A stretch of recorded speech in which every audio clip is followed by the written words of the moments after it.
समानतार सुगंध प्रेमर पवित्र प्रवाह और मानवतार महान चेतना को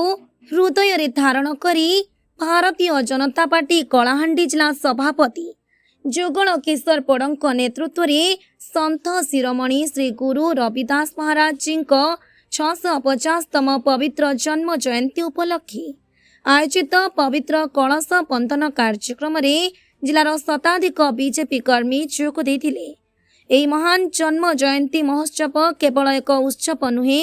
यह हेउची मानविकतार महामंत्र, सामाजिक समरसतार संकल्प और मानव एकतार एक पवित्र अभियान। 20 फेब्रुआरी 2027 पर्यंत पालित हेबाकु थिबा एही महोत्सव आम समस्तଙ୍କ मनरे प्रेम, सद्भाव, समानता और भाईचारार दीप प्रज्वलित करुछि बोली जिला साधारण संपादक लोकनाथ दुर्गा प्रकाश करथिले। बहुत बहुत धन्यवाद प्रेस मीडिया आपण मानको, जेहेतु आपण मानकर माध्यम रे आज भारतीय जनता पार्टी कलाहांडी जिल्ला रे मो एससी मोर्चा सभापति विष्णु नायक आज यशस्वी प्रधानमंत्री नरेंद्र मोदी आह्वान कर सारा देश रे आज संत शिरोमणि रविदास जन्म जयंती 650तम जन्म जयंती आज सारा देश से आज से भाया कलाहांडी जिला भारतीय जनता पार्टी रे आज भुवनपाटना रे पालन करा जाउछे। संत शिरोमणि रविदास वाराणसी रे जन्म ग्रहण करते माटी रे गत काली भुवनपाटना भुवनेश्वर रे राज्य कार्यालय रे पूजन पूजन होकरी आज समग्र ओडिशा सारा सबु जिल्ला रे जन्म माटी रू आज कलश आसुची। आज से भली आज भुवनपाटना मध्य आज किसी समय पर आमर पहुंचब पवित्र माटी वाराणसी आम संत शिरोमणि रविदास आज जन्म माटी आसुचे। से परिप्रेक्षी आज भारतीय जनता पार्टी समस्ते आज परिप्रेक्षी आज समस्ते ठोल एवं आज भुवनपाटना जेल छौक ठारू राधाकृष्ण मंदिर पर्यंत आम कीर्तन कीर्तन करी घुमरा फुमरा सब श्रद्धा सहित आज शोभा यात्रा कलश पूजन कर समागम आज उपस्थित छू। संत शिरोमणि रविदास से गोटे बहुत भक्ति एवं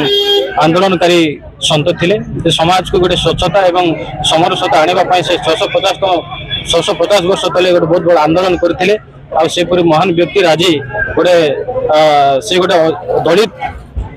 निष्पेषित गोटे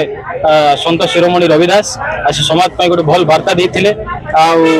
एवं से समाज को स्वच्छता आने समरसता समस्त मानव समाज समस्ते एक एवं सब जाति धर्म निर्विशेष समस्ते गोटे मानव समस्ते एक ही वार्ता संदेश देते। आज जन स्वच्छता एवं निर्मलता आज भारतीय जनता पार्टी सारा देश रे सारा भारत वर्ष आज संत शिरोमणि रविदास आज संदेश रे आज 650तम जन्म जयंती आज भुवनपाटना रे आज सब जिला आज पालन करुछु। आज भारतीय जनता पार्टी माननीय यशस्वी प्रधानमंत्री नरेंद्र मोदी जी आग्रह क्रमे उभय राज्य एवं केन्द्र आग्रह रे सारा देश रे परम पूजनीय वंदनीय संत शिरोमणि स्वामी श्री गुरु रविदास जी 650तम जन्म जयंती उपलक्षे सारा देश रे तांकर जन्मदिन को धूमधाम रे पालित होचे एवं से परिप्रेक्षी रे आज वाराणसी तांकर जन्मस्थली सेठारु जन पवित्र कलश आसुचे एवं से कलश को भुवनेश्वर आमर प्रतिनिधित्व दल जाकर ग्रहण कर आसंती। अल्प समय भितर आमर कलश बंधन कार्यक्रम आरंभ हेब एवं तांकर जो वार्ता थिला संतंकर निहाती भाव रे वर्तमान मानव समाज जानवर दरकार अच्छी से समय 650 वर्ष तले छुआछूत भेदभाव को दूर करने आम समस्ते समान मनीष मात्र के समाज समान समानता समरस समरसतार कथा कहते जो वार्ता थिला कर्म ही भगवान आम जदि सत्य पथरे ठीक ढंग से आम कर्म को कर्म निहाती भाव रे आम भगवान को दृश्यमान सहित आमर दृश्य आमर दर्शन हो पारवा ये भलिया से वार्ता देथिले एवं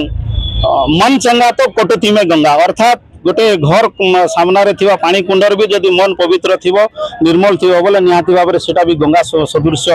जल एवं तांकर ये जन वार्ता समाज पई निहाती भाव रे समस्ते जानवार कथा से परिप्रेक्षी रे आज कलाहांडी जिला भारतीय जनता पार्टी जिला सभापति माननीय जुगल किशोर पौड़कर नेतृत्व रे आज धूमधाम रे कलश बंधन कार्यक्रम चालू अछि। Bureau report news gallery TV.